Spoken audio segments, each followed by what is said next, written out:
la vigne, c'est pas une charte aussi. Ce sont des alpines chamoisées.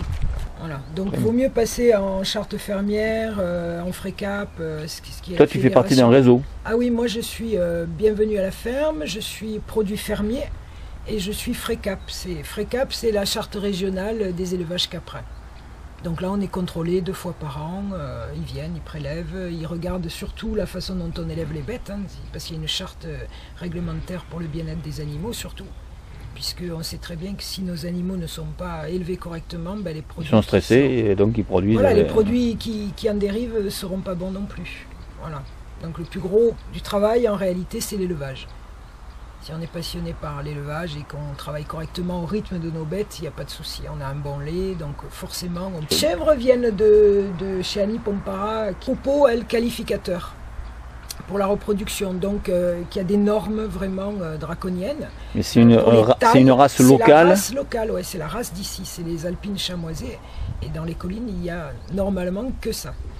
Et après, bon, ben, c'est à nous de gérer notre troupeau, qu'il n'y ait pas de consanguinité, de ne pas faire saillir n'importe quand non plus, et surtout de respecter quand même le cycle naturel des bêtes, c'est-à-dire de les tarir, de les laisser se reposer, de faire les mises bas, d'élever les bébés sous la mer, ce qui est très bien pour avoir des beaux chevreaux et des belles chevrettes.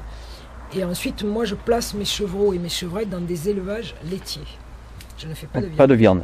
Non, je ne fais pas de viande. Ça, c'est ta philosophie du respect des animaux. Voilà. Hein? Le lait, oui. D'accord. La viande, pas d'accord. Si tu ne les connais pas, tu sens et tu vas voir. Au point de vue...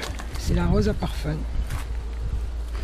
Je n'aurais pas le parfum, mais c'est vrai que c'est très très très floral.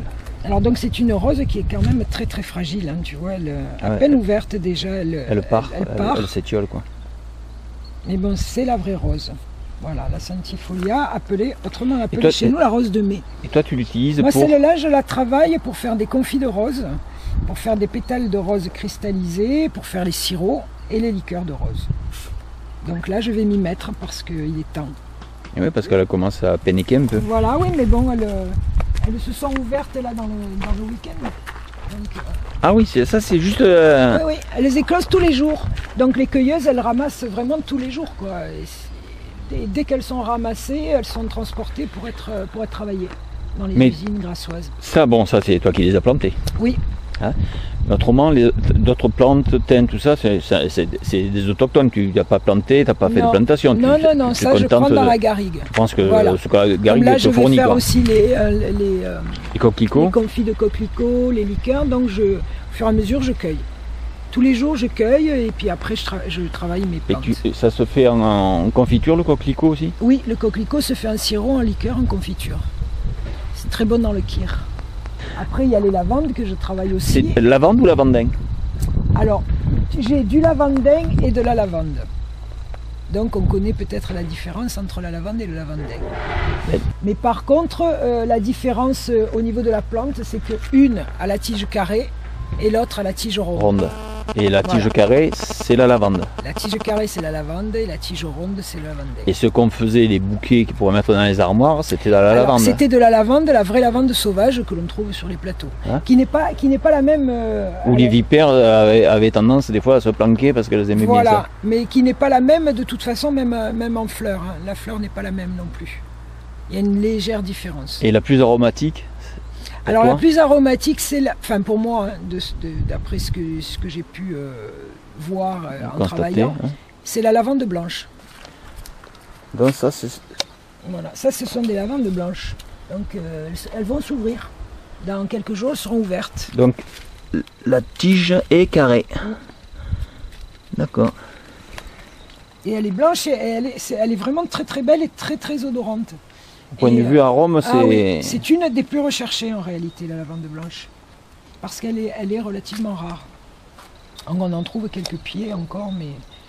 Et ça, c'est des trucs persistants, très, très robustes, non? Oui, comme une lavande normale. Comme une lavande normale, hein. Ouais. Il n'y a pas le support le froid. On a eu la neige, on a eu tout ça, et puis tu vois, elle repart. Acacia, donc là, tu sors certainement... Acacia, je fais des confits d'acacia. Confits d'acacia. Voilà, mais avec toutes les fleurs et toutes les plantes, tu peux faire aussi du sirop, des liqueurs. Il n'y a qu'avec la lavande où c'est... Non, pas du tout. Moi, je fais par macération, et après, je fais mes sirops. et je mélange. Donc ça c'est pareil, toujours pas de conservateur, pas de colorant, pas d'arôme artificiel. Donc une fois ouvert, à conserver au frigidaire. Ouais. Bien évidemment. Ah, Je bon. fais des petits contenants, c'est 25 centilitres, donc ça permet aux gens justement de pouvoir les consommer tranquillement. Mais ça, normalement, c'est des trucs qui doivent pouvoir être utilisés en cuisine. C'est utilisé en cuisine, ça peut être utilisé sur les faisselles par exemple, s'il y a un sirop, ça peut Ou être même utilisé... sur un rôti de porc ou un truc comme ça. Absolument. Les gens les utilisent comme ils veulent, sur les glaces, Ouais. dans les flancs, pour les aromatiser. On peut faire plein de variétés différentes et de mélanges différents.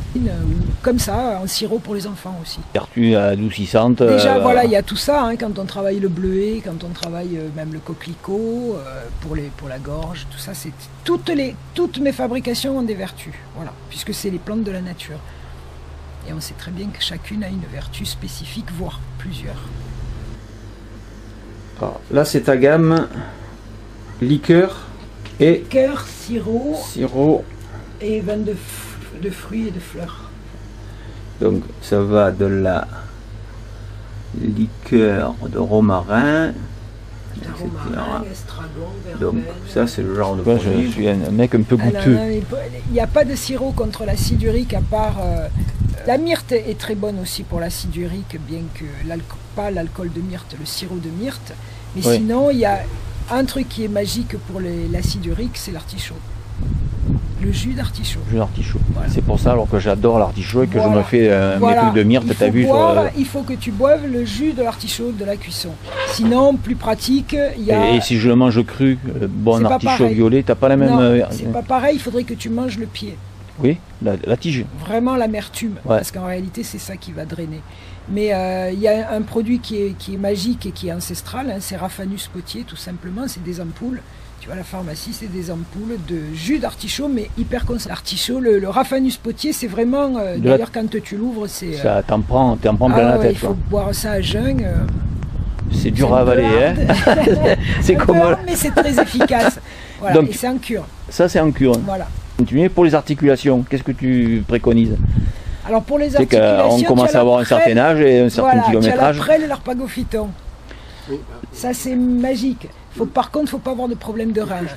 Parce que la prêle, c'est un diurétique. Donc, quelqu'un qui a des problèmes de rein risque d'avoir un peu Un mal bloc, au rein parce ouais. que ça fait fonctionner les reins.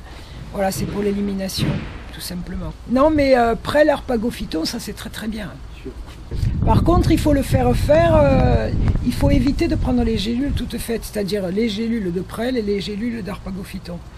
Il y a une formule bien spécifique où il y a un dosage bien spécifique pour avoir un effet immédiat. J'ai un mélange Ouais. déjà avec une formule. Petite capsule Ils nous le font ou en poudre qu'on peut avoir à la cuillère, on mélange nous, ou alors en gélule.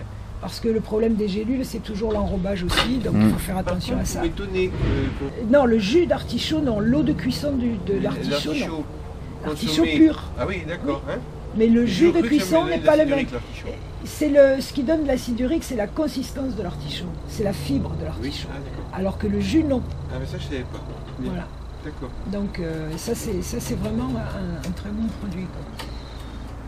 Après pour les calculs, si tu veux savoir. Vas-y, vas-y.